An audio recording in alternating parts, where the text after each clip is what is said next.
Hi everybody and welcome to Heel Heat. This is our Ring of Honor show for the week. My name is George Coles. This is my tag team partner, Wolfie D. Oh, you motherfucker. Gary Rhodes, everybody. That's a good one. That was a good one. And the first thing we're going to start off with the show, we had Nigel McGuinness, the matchmaker, in the ring, which they didn't, in the segment, they couldn't decide if he was the commissioner or the matchmaker.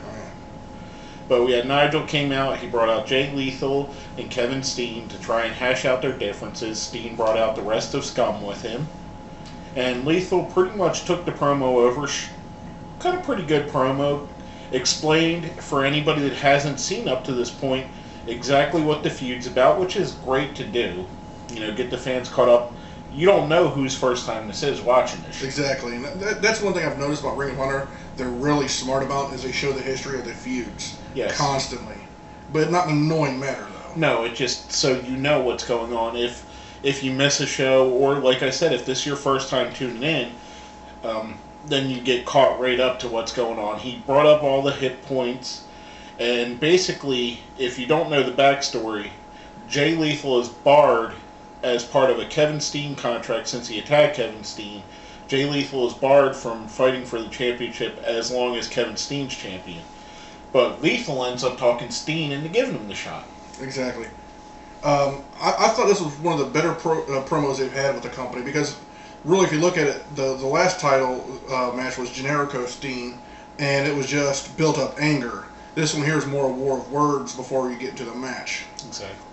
I thought it was a great build-up. It's making me want to buy the pay-per-view, which is a 11th anniversary show.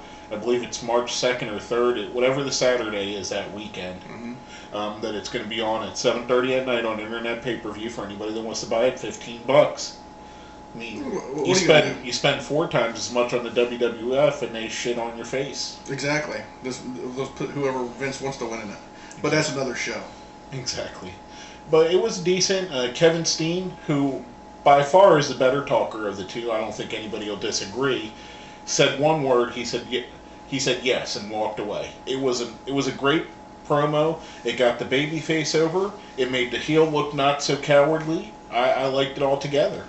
Now the one thing that it kind of reminds me of, I can't remember who it was.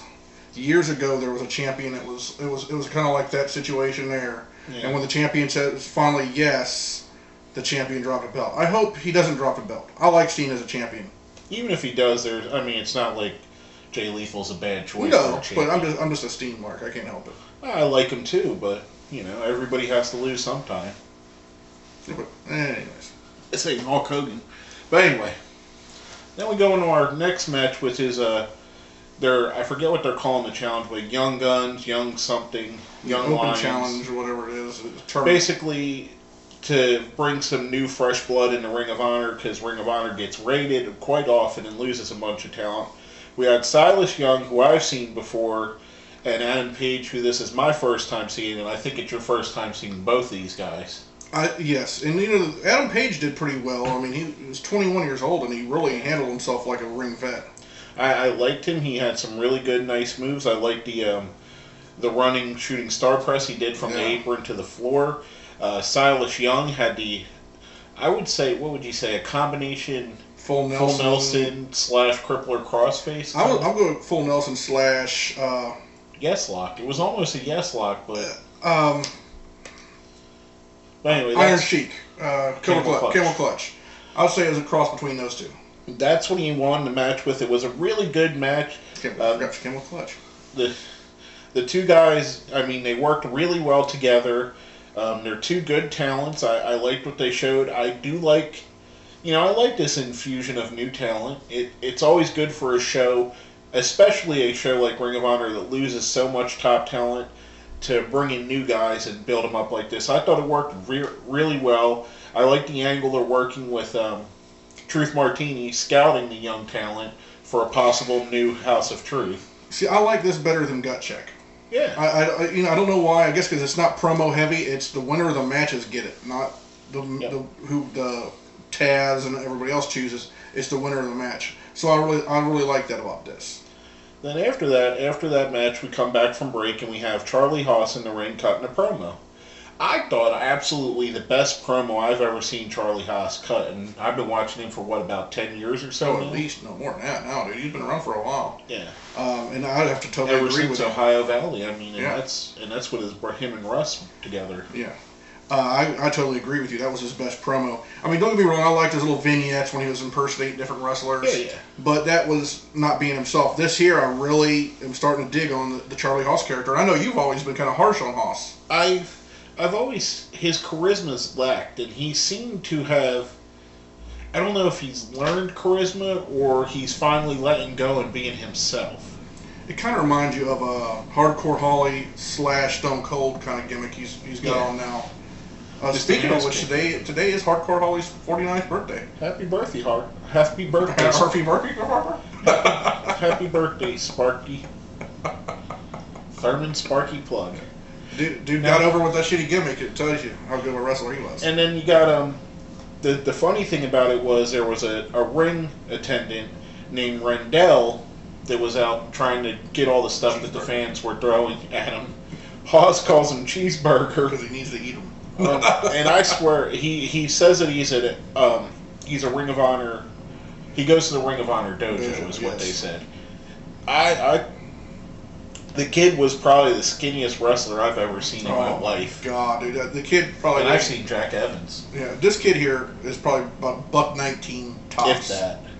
But he took some good bumps. I mean, it was good for him to get in there and work with a guy that has the ring talent of Charlie Haas. I've never took anything away from Charlie Haas's ring talent. Oh, no, you can't. I just think he has zero charisma, which in this, I absolutely think he did a whole 180 turn, and this might be the beginning.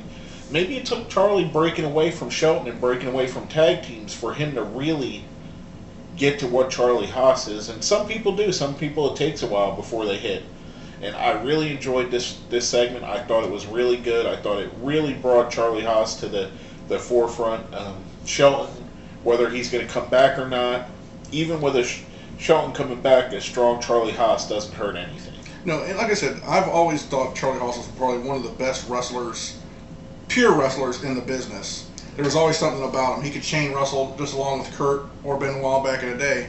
I'm like with you though. I like the new attitude. Yeah.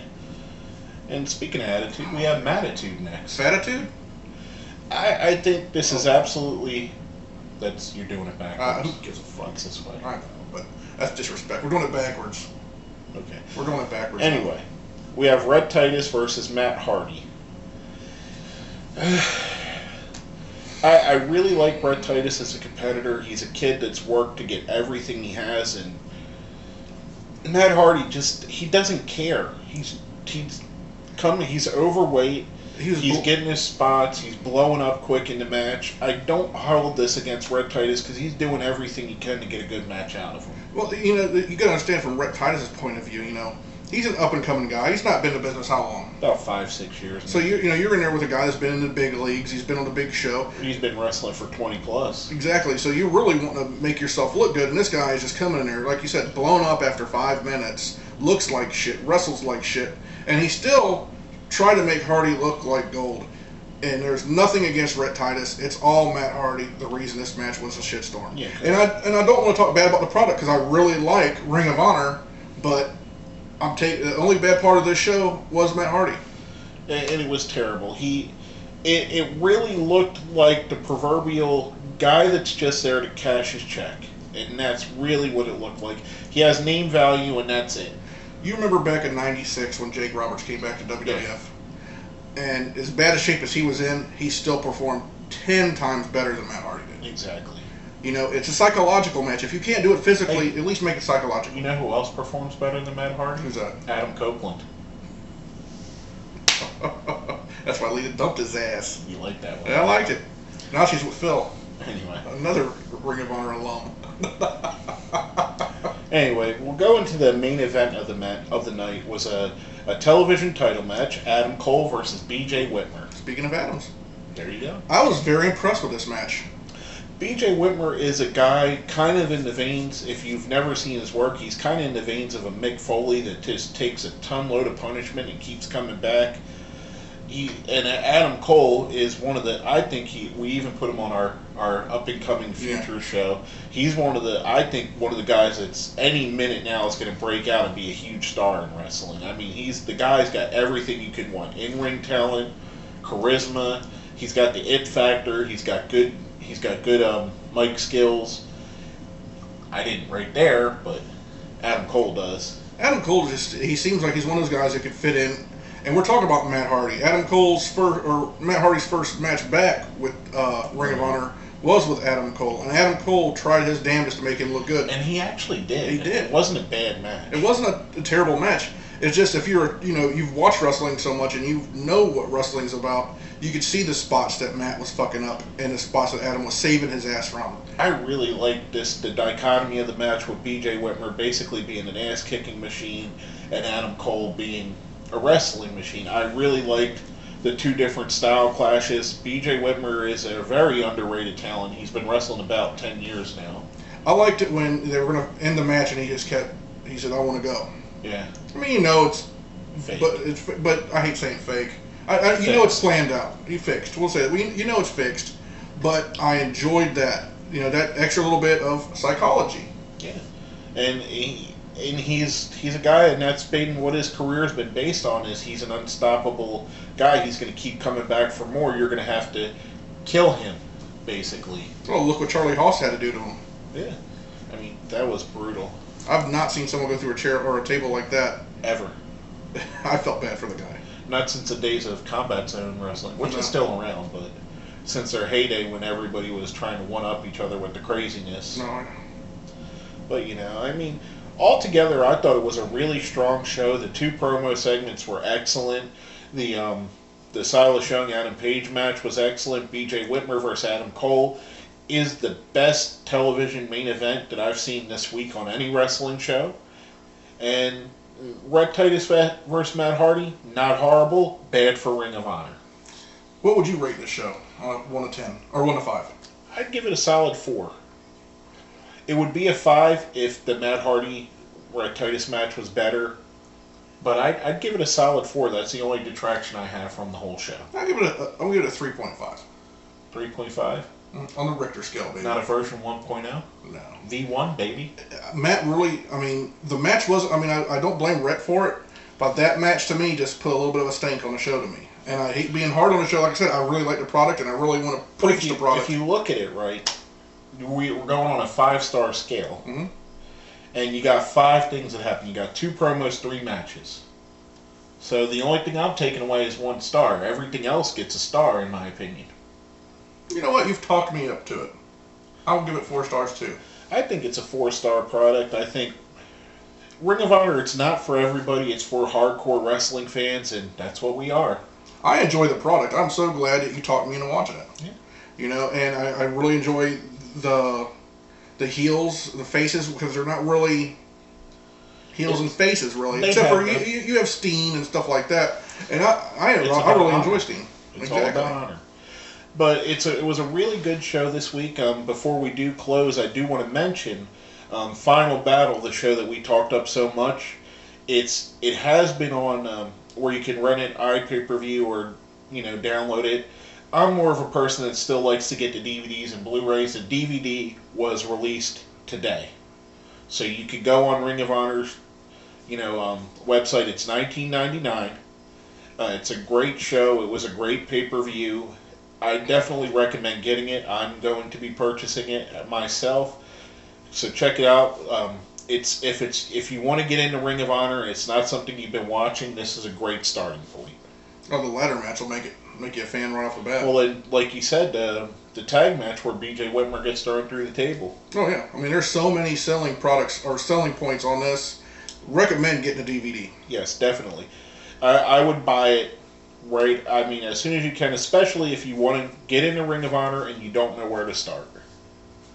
But anyway, basically that's all I have to say. Is there anything you need to add, Gary? That's it. My name is George Coles. Gary Rhodes. And this has been Heel Heat.